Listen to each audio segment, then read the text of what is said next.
Hi hello ಎಲ್ರಿಗೂ ನಮಸ್ಕಾರ. ಮತ್ತೆ ನನ್ನ ಚಾನಲ್ಗೆ ಸ್ವಾಗತ. ನನ್ನ ಹೆಸರು ವೀಕ್ಷಿತಾ. ನನ್ನ ಚಾನಲ್ ಹೆಸರು ಸಿಂಪ್ಲಿ ಬ್ಯೂಟಿಫುಲ್ ಕನ್ನಡ.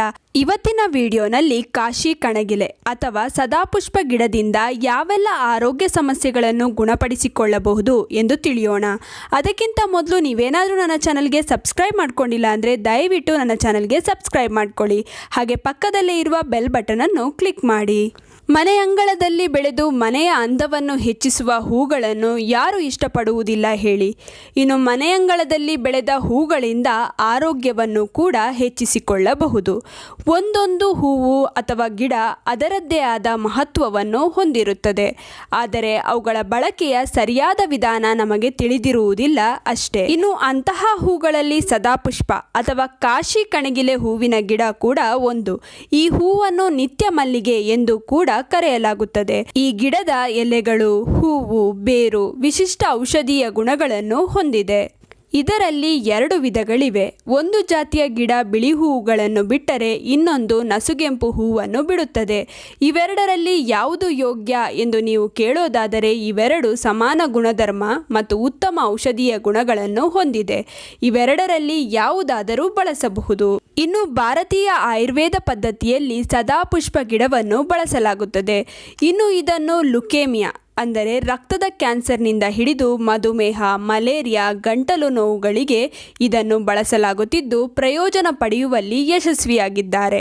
ಸದಾಪುಷ್ಪ ಗಿಡದಲ್ಲಿ 2 ಬಗೆಯ ಸಕ್ರಿಯ ಅಂಶಗಳಿದ್ದು ಅವುಗಳನ್ನು ಅಲ್ಕಲೈಡ್ ಮತ್ತು ಟ್ಯಾನಿನ್ ಎಂದು ಕರೆಯುತ್ತಾರೆ. ಈ ಗಿಡದಲ್ಲಿ ಇಂತಹ 100 ಅಲ್ಕಲೈನ್ ಅಂಶಗಳು ಲಭ್ಯವಿದ್ದು ಒಂದೊಂದಕ್ಕೂ ಅದರದೇ ಆದ ಕಾಯಿಲೆಗಳನ್ನು ಗುಣಪಡಿಸುವಂತಹ ಗುಣ ಮತ್ತು ಲಕ್ಷಣಗಳಿವೆ. ಇದರ ಬಳಕೆಯಿಂದ ಮೊಡವೆಯಿಂದ ಹಿಡಿದು ಕ್ಯಾನ್ಸರ್ನಂತಹ ರೋಗಗಳನ್ನು ಸರಿಪಡಿಸಿಕೊಳ್ಳಬಹುದು. ಹಾಗಿದ್ರೆ ದೇಹದ ಯಾವ ಸಮಸ್ಯೆಗಳಿಗೆ ಹೇಗೆ ಸದಾಪುಷ್ಪ ಗಿಡವನ್ನು ಬಳಸಬೇಕು ಎಂದು ತಿಳಿಯೋಣ ಬನ್ನಿ. ಅಧಿಕ ರಕ್ತದ ಒತ್ತಡ. ಅಧಿಕ ರಕ್ತದ ಒತ್ತಡದ ಸಮಸ್ಯೆಯಿಂದ ಬಳಲುತ್ತಿರುವವರು 4 ರಿಂದ 5 ಸದಾಪುಷ್ಪದ ಎಲೆಗಳನ್ನು ಚೆನ್ನಾಗಿ ತೊಳೆದು ಸ್ವಲ್ಪ ನೀರು ಹಾಕಿ ರಸವನ್ನು ತೆಗೆದುಕೊಳ್ಳಿ. ಅರ್ಧ ಚಮಚ ನೀರು ಸಾಕಾಗುತ್ತದೆ. ಇದನ್ನು ಬೆಳಗ್ಗೆ ಖಾಲಿ ಹೊಟ್ಟೆಗೆ ಕುಡಿಯಿರಿ ಹಾಗೂ ರಾತ್ರಿ ಮಲಗುವ ಮೊದಲು ಊಟದ ನಂತರ ಇದೇ ರೀತಿ ತಯಾರಿಸಿ ಕುಡಿಯಿರಿ. ಇದರಿಂದ ಅಧಿಕ ರಕ್ತದ ಒತ್ತಡದ ಸಮಸ್ಯೆ ಬೇಗನೆ ಕಡಿಮೆಯಾಗುತ್ತದೆ. ಸುಟ್ಟ ಗಾಯಗಳಿಗೆ. ಸದಾಪುಷ್ಪ ಗಿಡದ ಎಲೆಗಳನ್ನು ತಂದು ಚೆನ್ನಾಗಿ ಅರೆದು ರಸವನ್ನು ತೆಗೆದುಕೊಳ್ಳಿ. ಈ ರಸಕ್ಕೆ ಸ್ವಲ್ಪ ಅಕ್ಕಿ ಹಿಟ್ಟನ್ನು ಸೇರಿಸಿ ಚೆನ್ನಾಗಿ ಮಿಶ್ರ ಮಾಡಿ.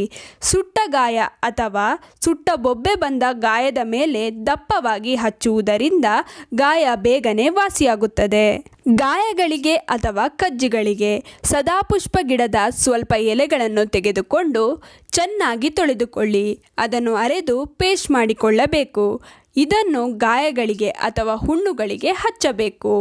ಇದನ್ನು ರಾತ್ರಿ ಹಚ್ಚಿ ಬೆಳಗ್ಗೆಯವರೆಗೆ ಹಾಗೆ ಬಿಟ್ಟು ಸ್ನಾನ ಮಾಡಬಹುದು ಅಥವಾ ಸ್ನಾನಕ್ಕಿಂತ 1 ಗಂಟೆ ಮೊದಲು ಕೂಡ ಹಚ್ಚಬಹುದು. ಇದರಿಂದ ಅವುಗಳು ಕೂಡಲೇ ಪರಿಣಾಮಕಾರಿಯಾಗಿ ನಿವಾರಣೆಯಾಗುತ್ತದೆ.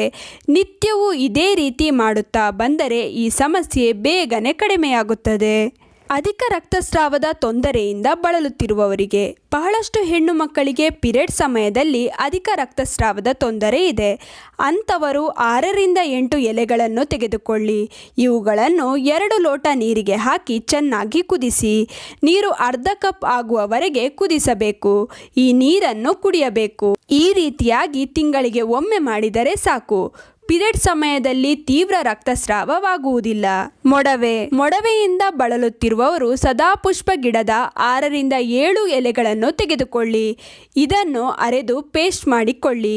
ಇದಕ್ಕೆ ಅರ್ಧ ಚಮಚ ಬೇವಿನ ರಸ ಅಥವಾ ಬೇವಿನ ಪುಡಿಯನ್ನು ಸೇರಿಸಿ. ಇದಕ್ಕೆ 1/4 ಚಮಚ ಅರಿಶಿಣವನ್ನು ಬೆರೆಸಿ ಎಲ್ಲವನ್ನು ಚೆನ್ನಾಗಿ ಮಿಕ್ಸ್ ಮಾಡಿ.